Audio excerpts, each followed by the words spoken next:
Jeff Castanon and Kevin Shobe had been in many bands prior to joining Hollander. With a friendship of over 16 years, it was only natural for Jeff to invite Kevin to join him on this new musical journey that would forever change their lives. Kevin recalls the first time he met Jeff Castanon. I still remember it very well because I was totally blown away.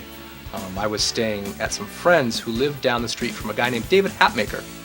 And Jeff and another guy named Jeff, there's a lot of Jeffs in this world, were all at David Hatmaker's house. And I walked in there and there's this guy playing this guitar. And I'm looking at this guy play his guitar. I'm going, dang, look at him play. Guy sounds so good. They were doing some Doobies tune. It was just unbelievable. It was just to be able to hear him, it just like totally inspired me to go out and do something else, something along the music lines. And that was the first time I saw him. And I really didn't get to know him at all at that time because I knew Hatmaker from school, but I didn't really know Jeff that much. And I really didn't get to know him till I got into Miss Ishibashi's class at high school. And we sat next to each other. I remember thinking that Kevin was very energetic, funny, and fun-loving character in high school, and we found that we had similar interests. We were both big, huge Kiss fans. We were also huge fans of Dungeons and Dragons. One other thing is Dungeons and Dragons. I used to go to his house afterwards and just play Dungeons and Dragons like crazy. And he was always the dungeon master, and I was always getting killed off by his monsters. But that's pretty much drew us together, and we just kind of formed a good friendship, and we've been friends ever since. For some time, Jeff and Kevin played in a reasonably successful new wave band known as Tokyo Science. However, after the recording of their first album, they found themselves available once again when the band split up. And Chris called me, and he says, hey, I found, I talked to Jeff Castanon. You remember who he is? I said, Jeff Whatanon? Who? He says, yeah, Jeff and his friend Kevin, from Tokyo Science. I said, oh yeah, I remember those guys, He said, well, you know what? They're like, I called Jeff and he told him we were looking for a guitar player, and he seems really pumped, Jeff Souza. Now, Jeff Souza basically looks like, he could have been a Marine. He's got this broad chest, very barrel chested, and this, chin that just is, very, very commanding look, and I was intimidated by him. The first time I met Jeff Souza, he scared the hell out of me. And I remember asking Chris, what's the deal with this bass player you got? Is this guy, gonna kick my ass if I make a mistake, or what's the deal? Because I didn't want to walk in a situation where, I was gonna be physically threatened or anything, and that's what Jeff looked like. So full of confidence, and I looked at him and I go, man, he scares me. I feel so tiny compared to him. So I get back into town, and we set up, probably John set up the rehearsal for all I know. John or Chris set up the rehearsal at our studio. And it was probably like 10 in the morning or some ungodly hour. So I get there, and I remember the first thing I said to Jeff was something like, hey, it's nice to see you again. Because I'd met him, at that sports club that we used to play at, and Tokyo Science used to play at. I'd met him, and we'd talked just briefly. And I said, hey, it's nice to see you again. And he looked at me like, who are you? I don't know you. I was like, oh, this is going well. It's like, dang, yeah, okay, are we done yet? So I go, okay, well, no biggie. So I say hello to Kevin, and he seemed a little more receptive and friendly, So we got our gear all set up, and Jeff and Kevin got their stuff set up pretty quickly, actually. And we started playing. It was like, wow. It was like, this is awesome. Because they came in. I don't know how many songs Chris gave them, but we probably played 10 or 12 songs, I think. Maybe not that many, but it seemed like we played quite a few songs that day that they were like polished on. And I was like, this is awesome. It sounded great. The keyboard sounded great, and the guitar sounded great. I mean, he was playing all the stuff Dennis was playing.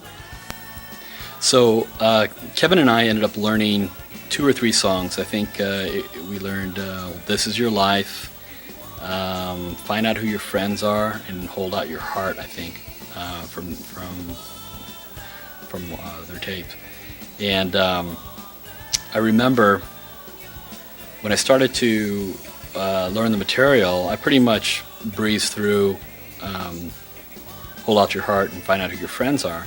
When it came to "This Is Your Life," I sat down and put the tape on, and right away I started having problems with it.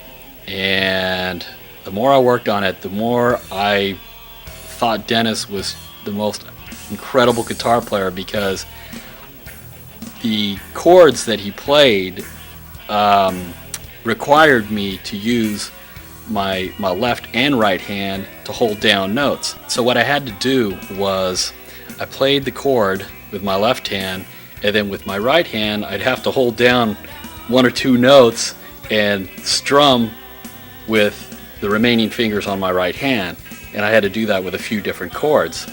That was pretty tricky. And "This Is Your Life," Jeff got it, and he's working with it, and he's thinking, man, this guy can really play, because Jeff had to stretch his hands all over the place just to get the sound to go. And finally we get to the rehearsal place, and we're playing it, and Jeff's doing all these weird things, contortions with his hands, and John Steele's watching him do this, and Susan looks over at him like, What? How come you're playing that song like this, Jeff? You know, what's up with that? And he goes, well, I couldn't figure out how to play it. And I said, well, you didn't use the alternate tuning? And he goes, alternate tuning? And right when he said that, this feeling came over me that I had made the job a lot harder on myself than I needed to, because Dennis had tuned his guitar specially for this song, and I didn't know that. It was like, yeah, Dennis used to tune his guitar different for that song. And he goes, oh, well, no wonder it was so hard to play.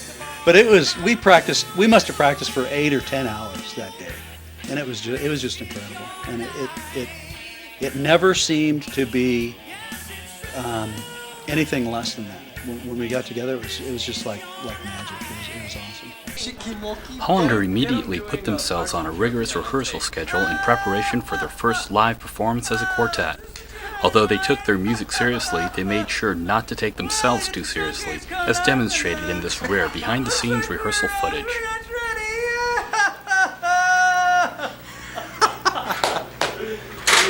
Oh, God. What can you do? You know, I've never seen that on video. you're gonna love that. That looks really good. What can you do? Chicky monkey, we can look at your bum.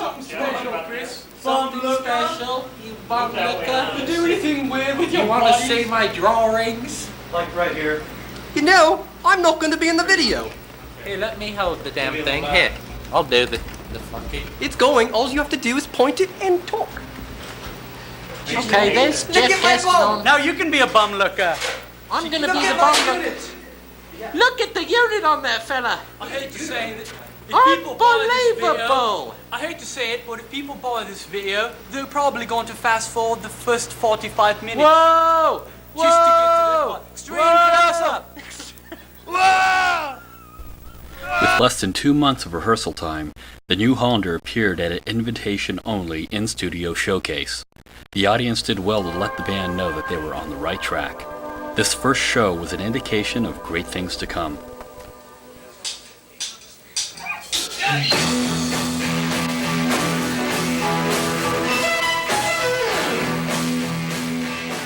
Well, the old lineup was more of a right-wing progressive power trio, and the new lineup was vocally powerful, musically strong, with a pop influence kind of four-piece. And I liked that direction that we were moving in. I was hoping that what we would find was a little more availability in the industry.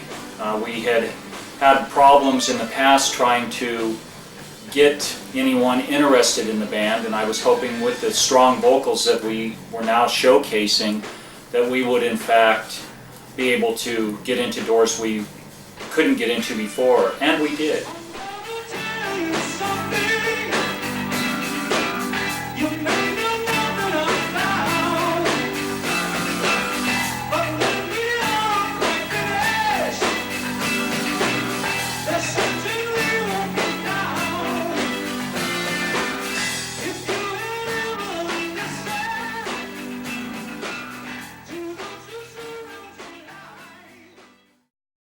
With the new lineup in place featuring Jeff Souza, lead vocals and bass, Chris Gillespie, drums and backing vocals, Jeff Castanon, guitar and vocals, and Kevin Shobe on keyboards and vocals.